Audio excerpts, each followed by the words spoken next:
Welcome to the Look Who It Is podcast, where we sit down with artists to talk music, life, and all the stories in between. Now here's your host, Dane Engel.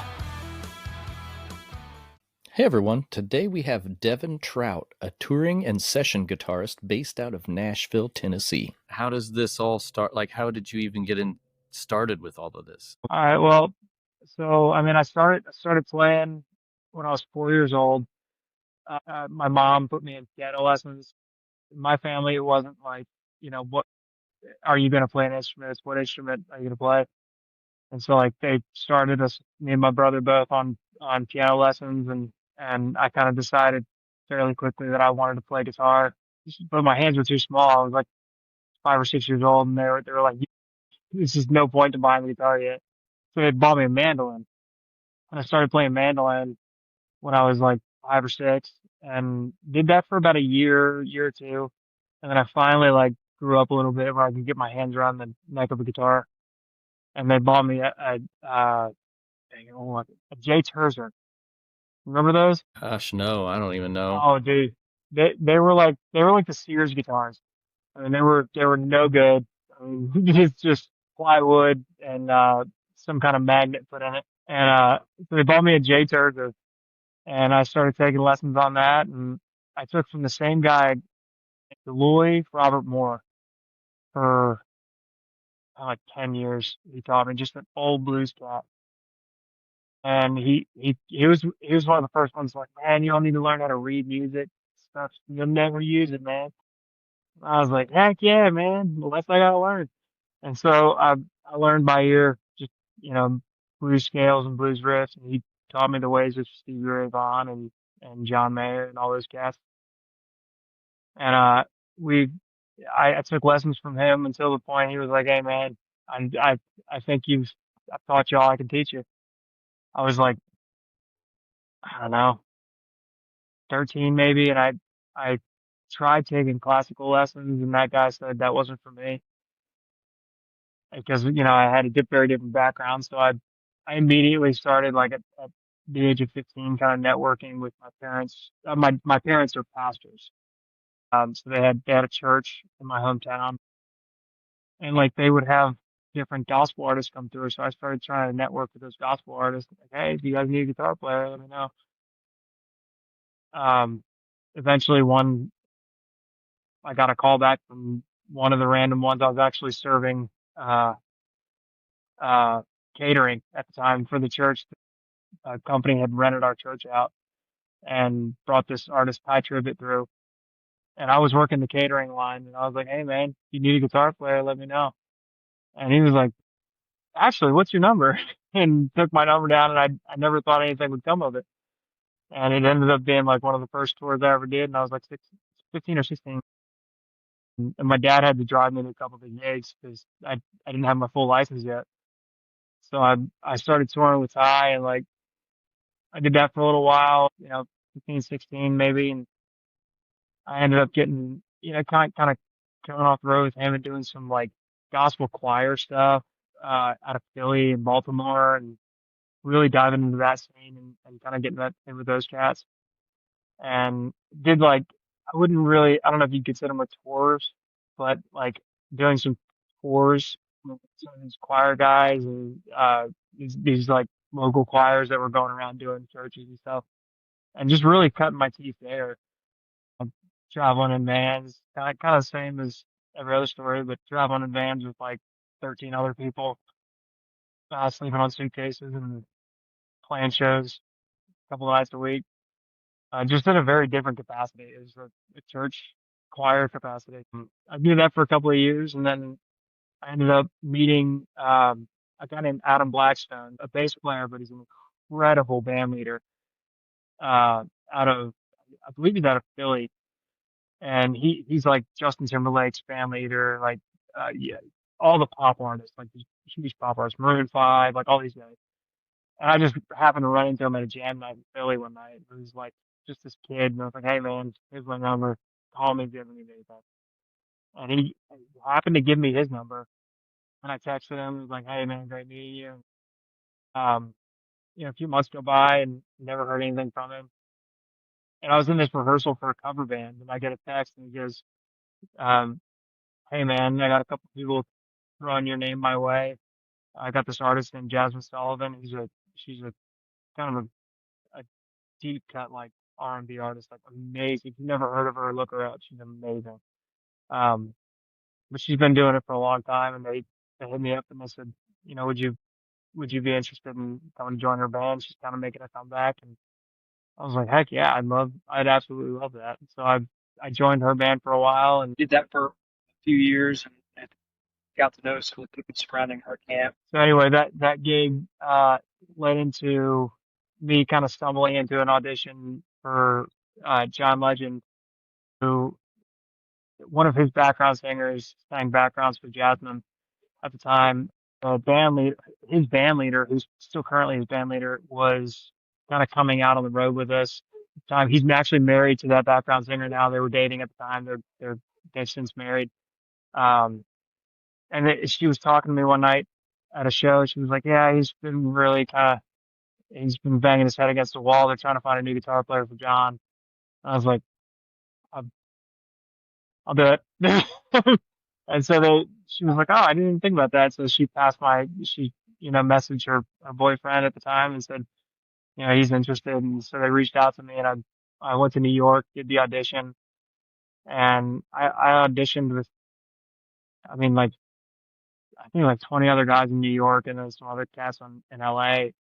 And I just, by the grace of God, ended up getting the gig. They, they called me back they gave me the call back, and I was just like, I couldn't believe it. Because I walked into it, they wanted a guy that could sing backgrounds, and at the time I didn't sing any backgrounds. And I, uh, I walked into the audition, and I was like, hey, just, so I feel like if I were to sing, it would compromise what I prepared to play. So I'm just gonna play, and if you like it, you like it. If not, no worries. And so they were like, cool. So I did the audition just on guitar, and they ended up liking it and just hiring another background singer. So it ended up working out, just being honest in the whole situation. So I did that. Ended up getting that gig, did that gig for a few years, and uh, John Legend and Sam Smith at the time had a song called "Lay Me Down" that was popular, and we were doing some co-headline stuff with Sam overseas, and we were at, I can't remember the name of the festival, but it was in Italy. We were doing this festival, like Moon and Stars Festival or something. I remember there's a video of it somewhere.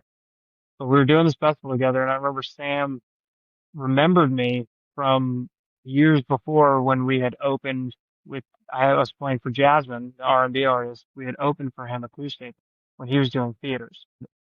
He was like, "I remember you. You're the guitar player that you played with Jasmine Sullivan." He was a huge fan of hers. I was like, "Yeah, it's crazy. Thank you for remembering me. It's a huge compliment." And he was like, "Man, that's crazy. What are you doing for the next year? Like, what's your year look like?" And I was like, "Literally on a gig right now." And he kind of proceeded to just offer me the gig in the green room. Like, he was just like, "Do you want to come play for me? My guitar player's gone to play for somebody else, and I need a guitar player." And I was like, "Well, John was taking some time off, and so I was like, I feel like it's a good time to bow out of this and into the next." And I bowed out of that and moved on to the Sam gig kind of it was within like 2 weeks. I think I was on one whole tour and moved right to the next one. And I did that for a long time, a couple of years. And when that came to an end, um, I had always wanted to play country music. Like my, my hero, oddly enough, was Keith Urban. And like, I'd always wanted to do that. Like, just, you know, rock out on a stage in front of 20,000 people and just like headbang and like all the hair and like, you know what I mean? The whole thing. And I just never got the chance to do that because everything I was doing was like suit and tie, stay in your place, stay in your square. And so I did that for my career for so long. And when all that kind of came to an end, I talked to my wife and I was like, let's go to Nashville. Like, what do you think about Nashville? And she was like, when I called her, I was like what do you think about moving to Nashville? She was like, it's crazy. I was just thinking about that. And so we decided in that moment on that phone call in a few seconds to move to Nashville. And it was a God thing immediately. We were just like, all right, it's time to go. And so we started making plans and we started telling people like, hey, yeah, we're moving to Nashville. And people were like, yeah, you're crazy. Because we knew nobody out here, everybody I knew was in the pop world or in R&B and Philly or New York or LA. And I was like, I just want to go do the Nashville thing. Like I want to play country music. And so we just, we bought an RV, decided to try and beat the cost of living, bought an RV and moved out here. And we've been living RV life ever since, which we absolutely love. We're in our fourth RV now, I think. Um, Wow. and we just been rocking it out in RVs. We love it. But came out here, and I just got a ton of great opportunities kind of off the bat. I started touring with a guy named Jason Crabb, who's a Southern gospel artist. So I went back to my roots as soon as I got here. um, toured with him for about a year and a half. Came off the road with him and went out with a girl named Gabby Barrett for a little while and just loved doing that. As soon as I came off with her, got on with a guy named Drake White for about 6 years and was on the road with him, just road dogging it for a long time. Ended up coming off the road with him in 23 at the end of 23, I think. When I in the midst of all that, I had done like a lot of spot tours with a bunch of different artists. I got to work with like Laney Wilson and um, Morgan Evans. I don't know if you know any of them, but um, I was really blessed to like meet some really cool people along the way. Like pretty soon after moving here, got to do some really cool work right out of the gate. Well, it's 6 years, but it's a 10-year town. That's right Yeah. out of the gate. Mhm. But then did some stuff with a guy named Breland for a long time. For the last about a year and a half, we were on the road together, and absolutely, I love that dude. He's one of my best friends. We did some cool shows, played some fun music. He's got this event called Breland and Friends that he does every year, and he's let me play with some pretty cool people. I got to play with Vince Gill this year, which was Nice. really cool. And then pretty much he was kind of like coming off the road to do some writing and TV stuff, and um, I got the call for Chase, and that was to come out on the Key tour, and that started in May. That's kind of where it lands me now. I've been doing that ever since. First break I've gotten. In years, it sounds like. So But this is, anyway, yeah. yeah, this is like the first break you've had, it sounds like, in years. Well, somewhat. I mean, there's been some. It's my wife and I we laugh because like it's when it's busy, it's real busy, and when it's not busy, it's real not busy. Do you So have to kind of plan for that? yeah. I mean, she's really good at that. I'm not. I married a very smart woman. That's she definitely we definitely set it up to where like we can live off of one income if need be, and when we have great years, we have great years, and when we have not so busy years, we still have great years. So it's been a blessing, honestly. Yeah, I couldn't imagine myself, though, like living in an RV. I have two Man. kids.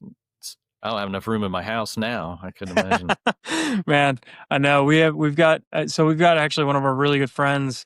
Um, he's got two kids and they've got a toy hauler, and a lot of people say they couldn't do it, but you'd be surprised, man. You'd be surprised. There's a lot outside. Yeah, it'd be funny to see how much stuff I didn't need, I guess.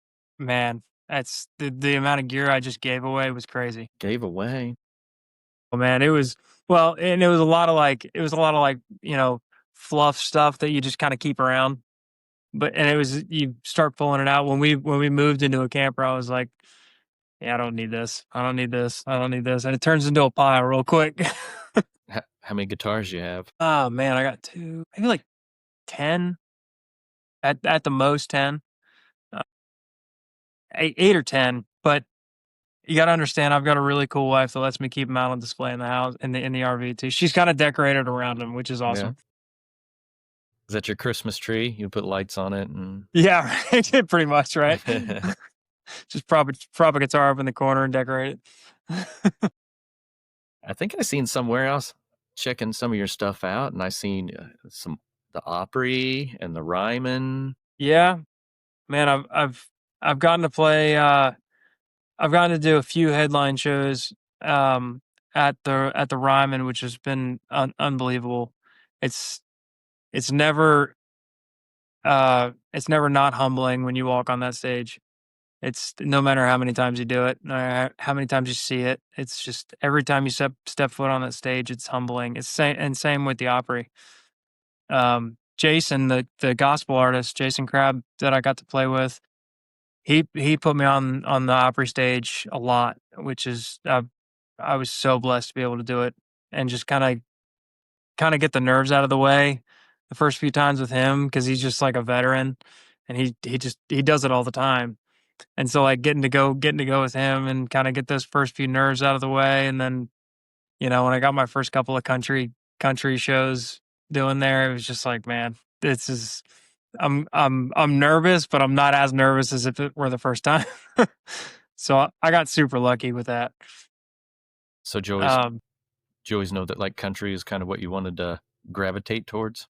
Oh yeah, it's always been something that I've loved. Like I don't know if you're familiar with the Keith Urban Living Right Now DVD that he put out years and years ago. I can't remember what year it was, but it was a long time ago. But he put this DVD out, and it was, I mean, I watched it back recently actually, and it's super grainy. It's like not great quality. But you watch it back, and it's like I see the moments that like funny story, I stole that DVD out of my brother's room. He had it hidden under his little CD player in his room. And I wasn't allowed to have a TV in my room, so I had this little portable DVD player that I was allowed to keep for some reason. And I stole this DVD and I watched it under the covers with those cheap like Sony headphones for the very first time. And I remember watching him it was just the strobe lights and all this. He was just soloing his rear end off, and I was like, that's what I want to do. I want to be him. I want to do that for the rest of my life. I don't care what I got to do it. That's what I want to do. And so like I fell in love with that thing ever since then.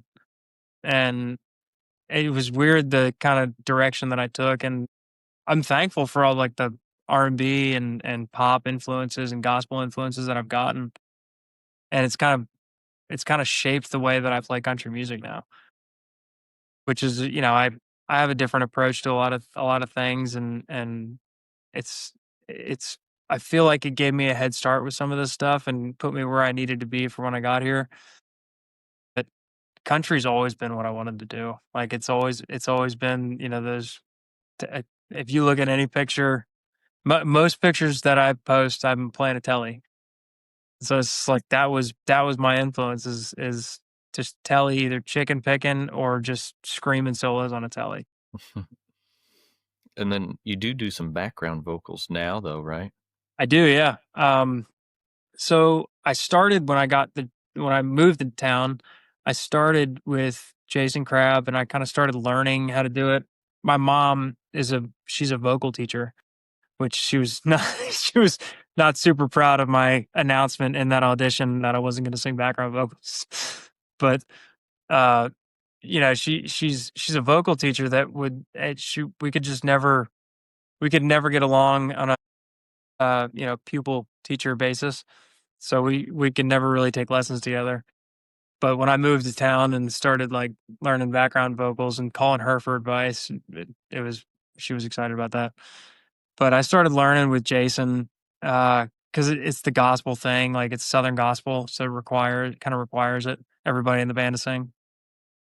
And did a little bit there, and then when I got the Drake White gig, they wanted everybody in the band singing, and so I had a buddy of mine a very, very good friend that he actually plays for Noah Khan now, keys player named Dylan Jones, absolute legend. He kind of taught me how to sing backgrounds. We were like in rehearsals, and I'm trying to pick parts out, and he's like, "Hey, just sing this." And so we'd sing it, and like in between rehearsals, we'd sit over on his keyboard, and he'd teach me little parts here and there, and little things here and there. And so he ultimately taught me how to sing background vocals, and I just kind of took it from there, and with my own knowledge, and ran with it, and figured the rest out. But it's singing with Breland was incredibly an incredible task. I don't know if you've ever heard him sing, but Yeah, he can yeah. he can run some gospel runs like you've never heard. And so it's like I had to kind of learn how to keep up with him for a little while. And that did some gymnastics on my vocals. So have you maybe writing your own songs, playing some songs, have your own music? Man, honestly, I've never thought about being an artist and doing my own thing. Um really ever. But um the last year or so I have honestly thought about doing some writing, just to get in on some writes, and do some, make some traction on that front, because that's a retirement field, and I'd love to get into that. Yeah, I know. I've talked to quite a few Nashville people now, and they say that's the biggest thing if you're in Nashville is networking and getting and doing writers rounds. And Yep, getting cuts, man. If you can do tracks and write songs, you're in. Like if you can be a track guy and be in the room and write some decent lyrics, you'll get a lot of work. I would love to get into production. I'm just not. I'm. I would rather just like kind of come up with melody lines and things like that. Like we were at a show in this town in Australia called Wollongong, or this place in Australia called Wollongong, and it was pouring rain out. There was nothing to do. We all kind of sat around the green room one day and started writing, and we didn't really come out with anything, but I hadn't really dove into it. Like, it's one of the first times I've done it. I haven't really sat in a room and written anything. Chase was like, "Dude, you got. I love your melody line ideas," and I was like, "Oh, really?" He was like, "Yeah, I think that might be your thing." I was like, "Oh, okay, cool." So like I love coming up with melody lines and feels and progressions and things like that. And that's always kind of been where my enjoyment's been, is like I stress out when I got to think about if trying to think about writing lyrics. I just can't do it. you're on tour with all these big names and stuff, and it sounds so grand and stuff, but I'm sure it's not always so much fun. No, man, honestly, it's crazy because we were just gone for we just did a 30. We left on July 30th and got back on August 31st, or I did, at least. I I had the idea to make a video kind of during that. We were playing a bunch of summer shows, and it was like outdoors. It was hot. And it was like, we were kind of out in the middle of nowhere on some of these shows where it's like, there's just no hotels anywhere. And people always think it's just like we're out here partying, having a great time, and we get 5-star accommodations all the time. And it's like, no, and that's not always the case. Sometimes this dude wipes and dry shampoo outside of a bus in a parking lot, and then hitting the stage, getting sweaty again, and hoping maybe they're gonna pass through the hotel on the way out. And it's like, people don't see that side of things. You going to bed dirty because you really don't have a choice, or being in the hotel rooms that all look the same, and uh, you know, thinking about your family that's back at home that you barely get to talk to because of time differences. And like, my wife, we talked on this whole month long run. There was, days where we talked like once a day because of the time difference. I was waking up, she was about to be going to bed. And it was like, that alone is hard on you. And it's like, people don't realize the sacrifices that a lot of these guys out here make, sacrificing family time and showers. Yeah. And I mean, you name it. It's like sometimes we're eating McDonald's for dinner 3 nights a week. You never know what it is, no matter the scale. Like, you never know what it is. And you really have to get along with the guys you're playing with and touring with Oh, too. oh man, tell me about it. You've got to. Otherwise, it's going to be an all-out brawl. I've seen a few tour buses get messy. I won't say which ones, but Right. Yeah, I'm sure we could talk for hours about everything. man, And yeah, it's been a wild ride, to be honest with you. It's been a very blessed journey, but um, it's one that you have to want. Like, it's definitely one that you have to want. You've got to be willing to sleep in a bed that's not yours most nights a week, and deal with, watching your family go through changes over FaceTime. And it's a lot of people don't get that. do you get invited most of the time? Like, at this point, do you feel like you have to go out and try and find work? But yeah. Yeah, it's always work to be found. Not to really y- you, there's a handful of cats in town that will, just sit back and get the calls because they're, like Derek Wells. He's a legend. I mean, that dude can fill his calendar from his couch. You talk about guys like that, but they've put the time in. They've done the time. They've uh, done all the work in the trenches to be able to do that.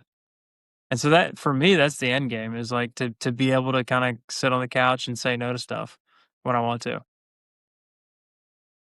But I still feel like I'm putting the time in. I still feel like I haven't earned it yet.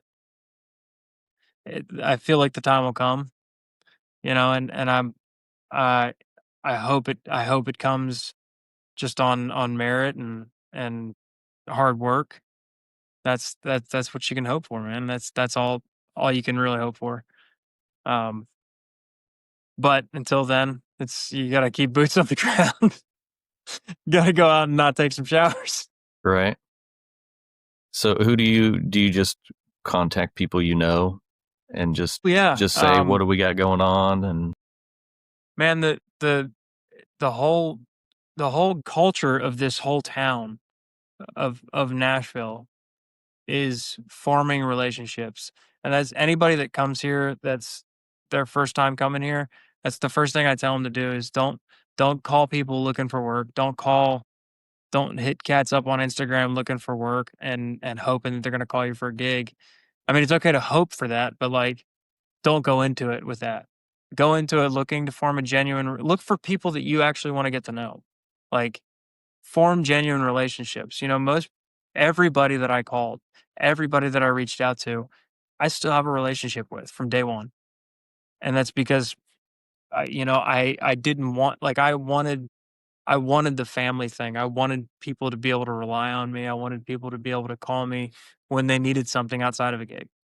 Like, it's not about just being able to call for a gig. It's like, hey, can I rely on this person? Can I live with this person on the road for a month? Can I be on a bus with this person for 2 weeks? It's like, you don't, you really don't know it until you show it. And it's like, you've got to go out and form these real relationships and let people really get to know you, and just don't be an a-hole. Like, that at the end of the day. You know what I mean? That's like one of the best lessons I learned, is just like, go into it and don't be an a-hole. yeah, I'm sure. I mean, you do have to be a genuine person, I think, and meet people Yeah. and get your name out Yep. there, and because nobody want That's to it. work with you, obviously, if you if they get a bad taste in their mouth or a bad first Exactly. impression. Yeah. And this town is really good at weeding those people out too. I've seen a few in my short time, and I call it a short time. I've seen a few come through that have happened to maybe call me, or like I've met up with or something at a gig, and I'm like, oh man, you're doing it all wrong. And soon enough they end up now moving back home. And it's like, well, you have to go into it forming genuine relationships. Most of the people that I met, I feel like I could pick up the phone and call right now, and they would answer and either want to talk or say, "Hey, what do you need, buddy? You good?" And it's like, those are the kind of relationships that I kind of like grew up like. It's the band mentality. You know what I mean? It's like Nashville is a band. Like you have to form that band relationship with your fellow players around town because we're the ones that are looking out for each other. We're the ones that are calling each other. We're the ones that are, hey, you need to move. I got a truck. I'll help you move. It's like that stuff happens every day. I mean, my friend would kill me for telling you this, but the first day that I was at Breland's rehearsals, I had one of the guys come up to me and go, "Hey man, I'm so and so. You have a truck, right?" And I was like, "Yeah." And he goes, "Cool. I got some stuff I need to move. Would you mind helping me?" And I was like, "Tonight?" And he was like, "Yeah." I was, "Sure, man." So I went and helped him move a bunch of stuff out of his storage unit the night I met him. And that guy to Nice. this day is one of my greatest friends. But like it's that kind of stuff, man. It's like, I could call him if my heart was ripped into a million pieces and he'd pick up the phone and be there for me in a heartbeat. So it's like it's that little and that big. It's just it all matters. I've heard a lot of people say that it's a big town, but it's not really a big town. Well, you've heard of the band Little Big Town? Mm-hmm. I don't know if you know that they named it after Nashville. It's a little big town. Gotcha. That makes sense. Yeah. So, I mean, now that you got some downtime, is it just hanging out with the people that you know from around town and stuff now? Yeah, honestly, I've only got what's today? 4th. I've only got about 5 more days off. Um, and the plan is to just spend it here doing as little as possible with my wife and my 3 little dogs. I got 3 little dummies that run around here. Thankfully my wife took them in the bedroom, otherwise you would be hearing them. um, but yeah, man, I got some really good friends that I live nearby, and we spend a lot of time together. We do a lot of swimming, a lot of boating, kayaking, or try to do some kayaking. I say that like I do it. I need to get out and do more. I need exercise. But we try to hang out as much as possible and do as little as possible. I'm coming down in October, mid-October, and I'm like, oh, it'll be perfect then because it's just starting to get Heck cold yeah. then here. Yep. Dude, we left for Australia, and it was just super, super hot when we left. And August rolled around and it just got beautiful apparently. And we were gone the whole month, and we were we were in Australia during their winter. And so it was like, nobody's ready, everybody's sick. And it's just like you walk past somebody in the hallway and they're sneezing and somebody else is coughing, and it's like, good Lord, like nobody's prepared for this. Then we get back and it's like just gorgeous. Was it I was that like, cold? good Lord. Man, compared to what it was here, it was a pretty stark difference. It was like, and I want to say in the mornings, it was like low 40s.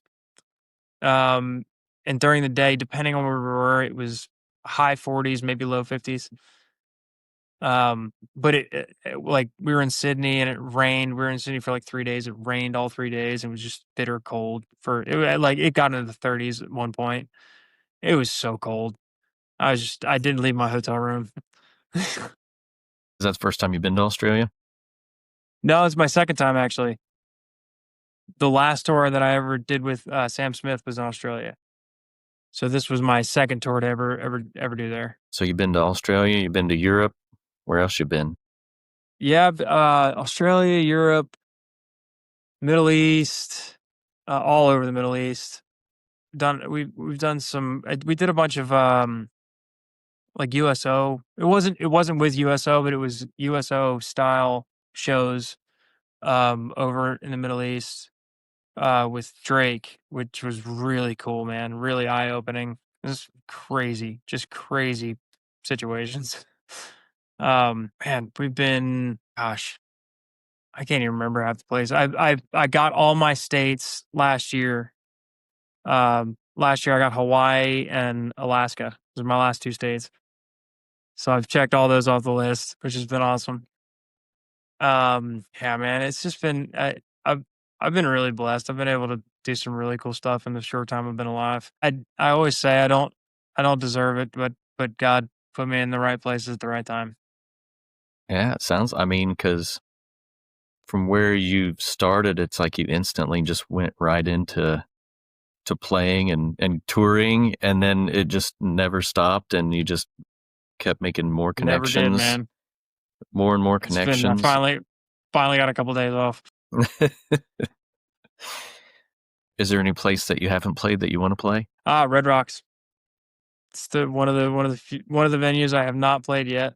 I did Rock in Rio, Brazil years ago, which was unreal. I mean, there was like over 100,000, 150,000 people there. It was absolutely insane. And I didn't know that till after the show, which I'm really glad I didn't know that till after the show. But that was like we opened for Rihanna, which was crazy. Wow. That was a bucket list thing. And who were you with at that time? That was with Sam Smith at the time. Okay. Yeah. Was that your biggest show you played? That's definitely to date the biggest show I've ever played. There's a video somewhere of that. My dad constantly reposts on Facebook, so I'll have to see if I can go back and find it. That was a really cool one. Yeah, Red Rocks is like I would absolutely love to like headline 2 nights at Red Rocks. That would be super cool. And do you have a artist that you would like, your dream artist? Oh man, that's a tough one. I don't know if I could like jump in with like Whiskey Myers for a couple of nights and put my bell bottoms back on. That would be a lot of fun. Yeah, they're going to be here this month. Yeah, maybe in a week or two with Tedeschi Trucks. Man, are you going? No, unfortunately, I'm not. God, dude, if you can, you got to go. Yeah, we did a tour with them a couple of years ago with Drake, and I mean, did like 16 or 17 shows with them, and it was like they put on a clinic. It's just a rock and roll clinic every single night. It was like, all right, I see what I'm doing wrong, and here's how I fix it. Those guys are legends. I got a good friend, and he's all about them. So he's trying to get me to go, but I have to okay it with the boss first. You know, I'll be a bad influence on you. I'll push you to go. Yeah, man. So hey, I'm glad you got a hold of me. It's I'm glad you found that post and stuff. This is a great channel, man. It's a great podcast. I'm stoked to see where it goes, man. And like, I totally want to have everybody back again, you know, and see what they've been doing and stuff. And absolutely. And yeah, it's like how would I have ever found you if you wouldn't have reached out, you know? And dude, and like, like I say, man, we're all in this together. And like, you'd have so much stuff to say and all these cool stories. Yeah, dude. I've got friends. If you're looking for guys to interview, I've got tons of friends that you would love to interview. Just super weird cats. You'd love them. Yeah, I've got some pretty interesting individuals who's hit me up, dude.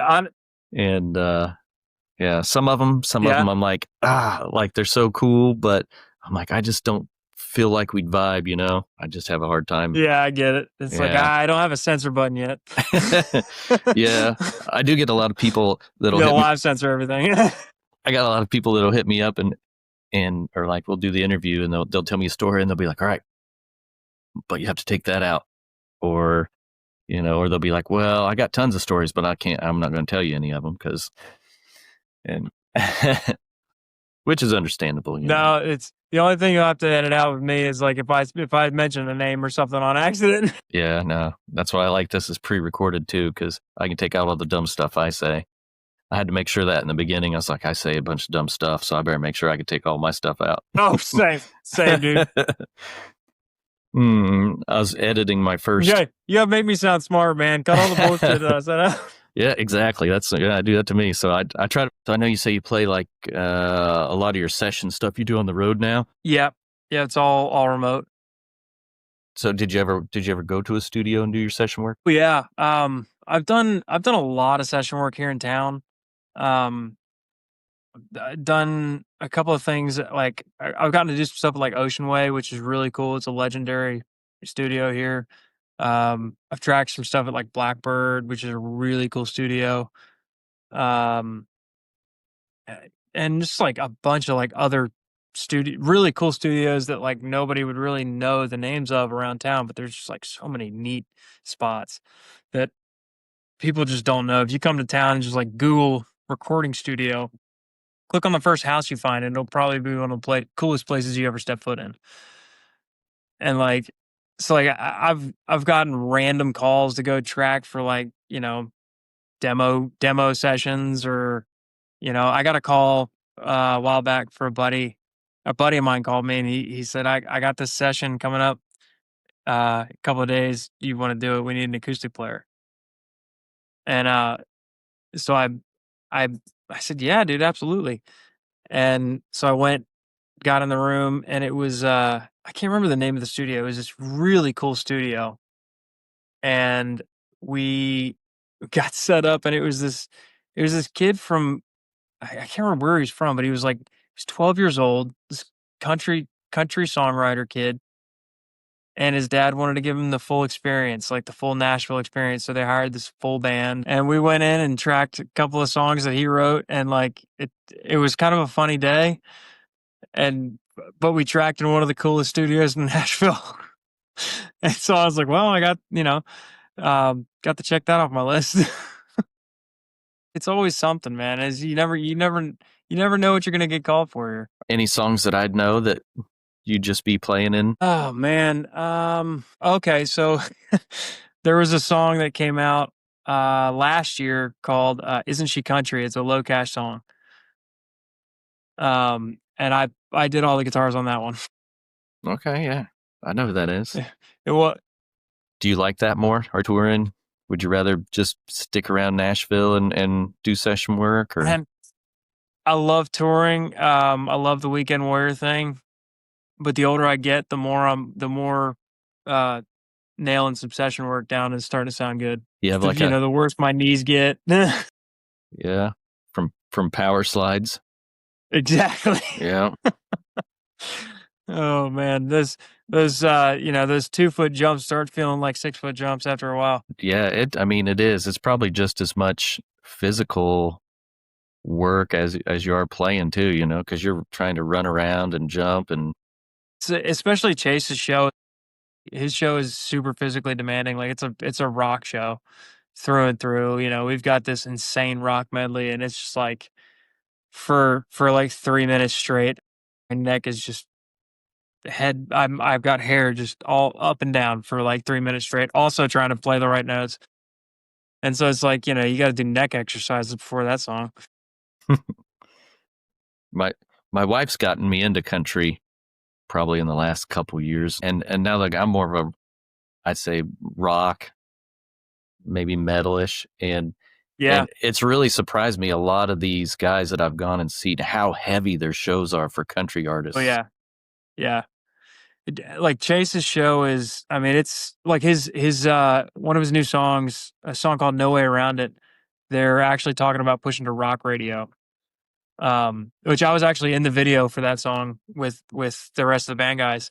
We did a live shoot, and it was like we did the shoot in like a garage. So it was like it was a video, it was a studio, but it was like this garage, kind of like this grungy garage thing, and we filmed it like 9 or 10 times back to back, and we were just soaked, and it was just like head banging and like the whole, like, all right, cut.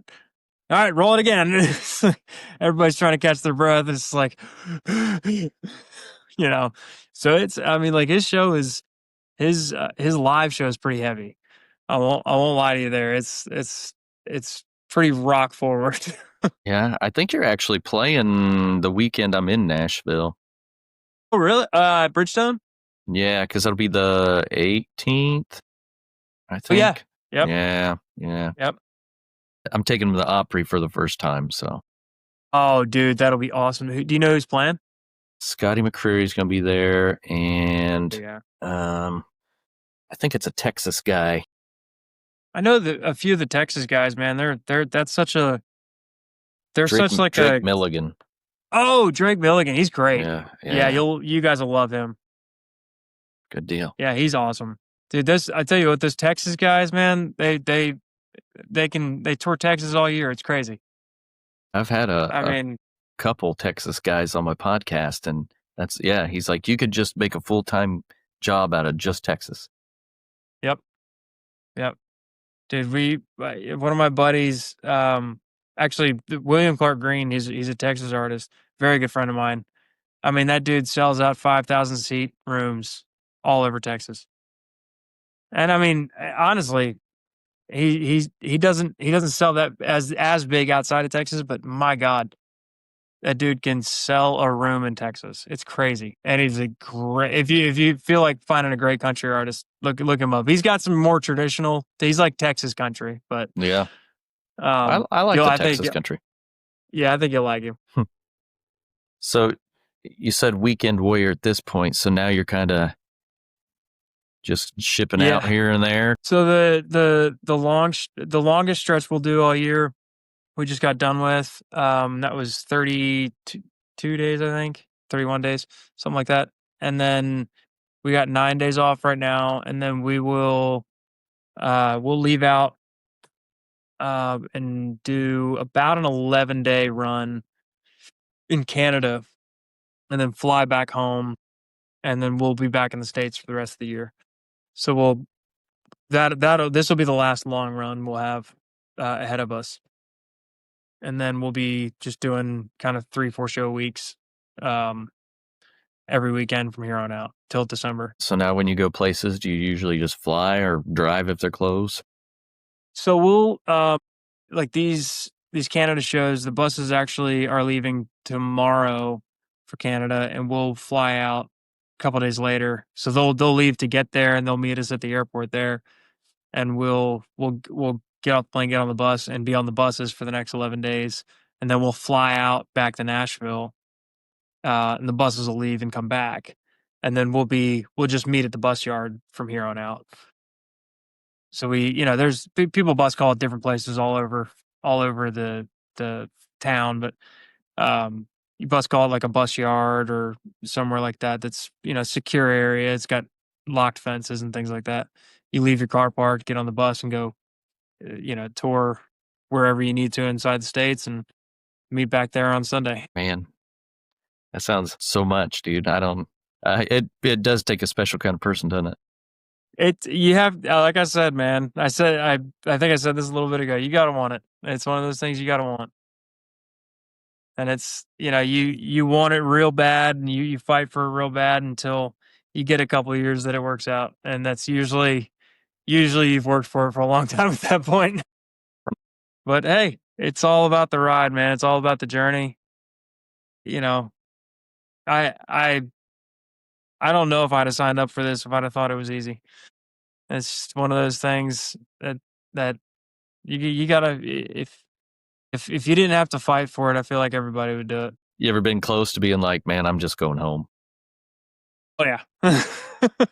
at least twice on this run. Yeah. Oh. No, dude, that's everybody. And if they say they don't, they're lying.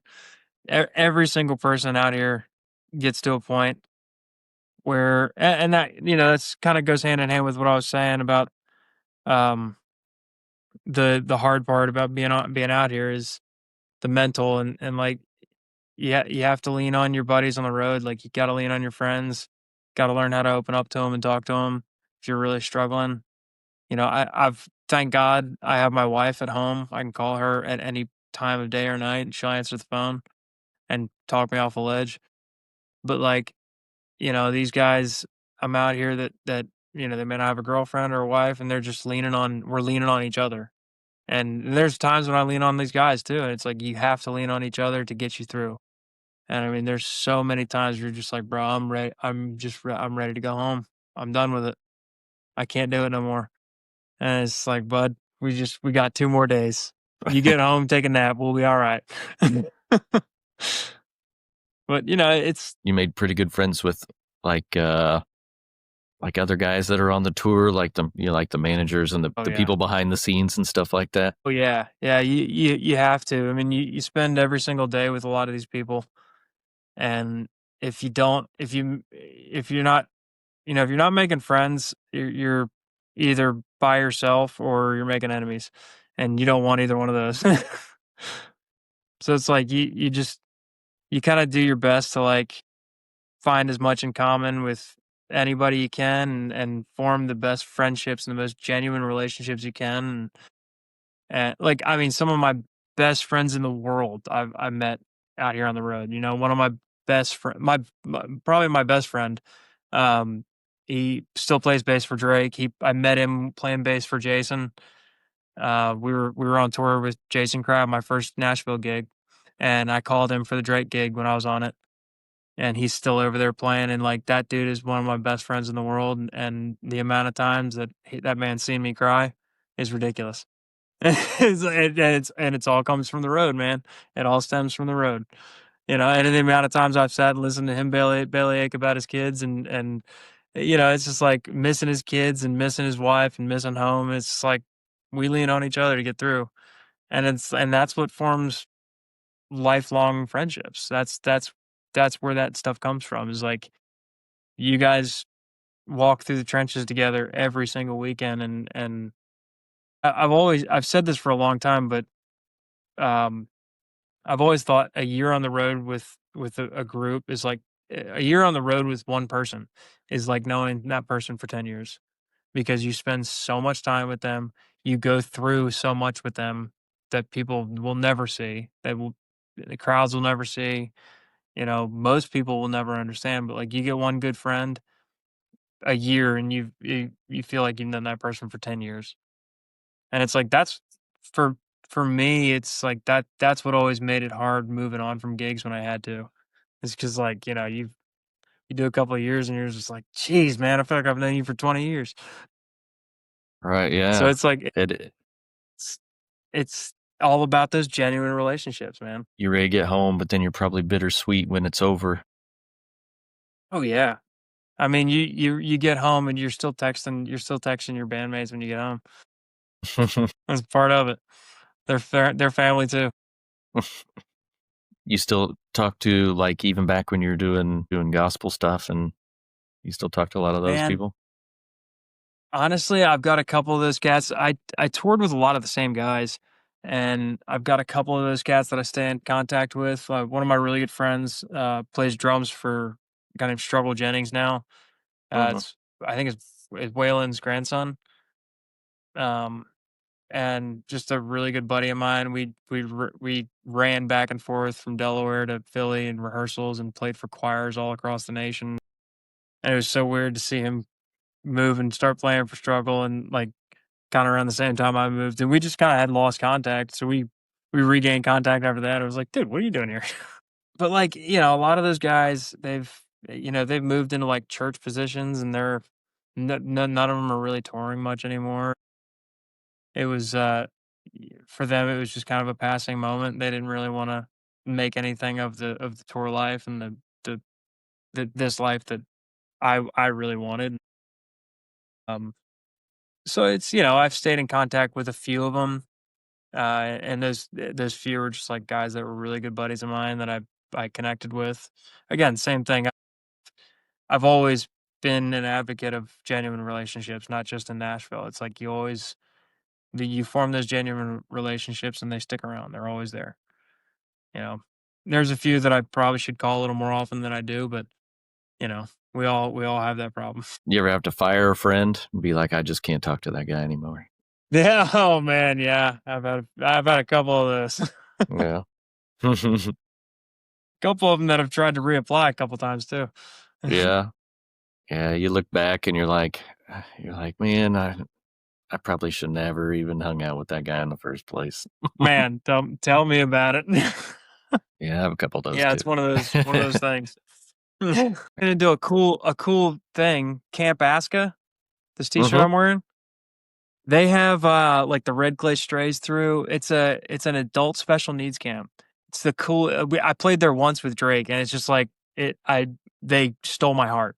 It's the coolest camp you've ever seen. But if you look up Camp Aska, you'll see like a bunch of artists playing there. Red Clay Strays, of course Drake, and I've seen a few over the last few years playing there. But they got this really cool little music venue that you play. It's like in their arcade.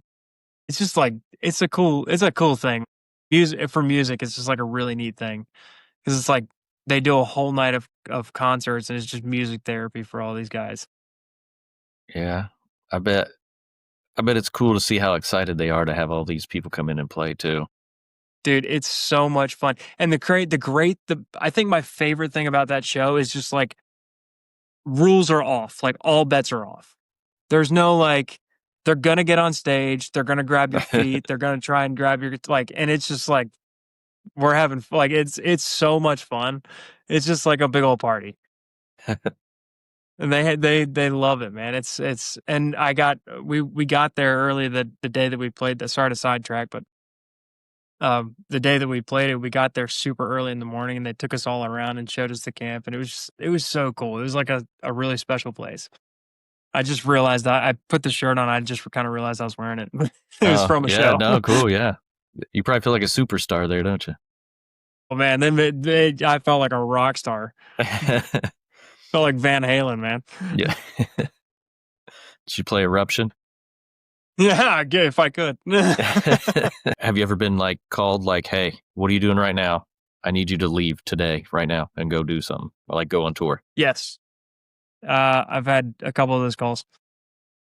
That was not necessarily tour, but like, so when I was with Breland, I was on tour with another group of a couple of friends of mine, guys named Ryan and Rory, incredible band, great duo.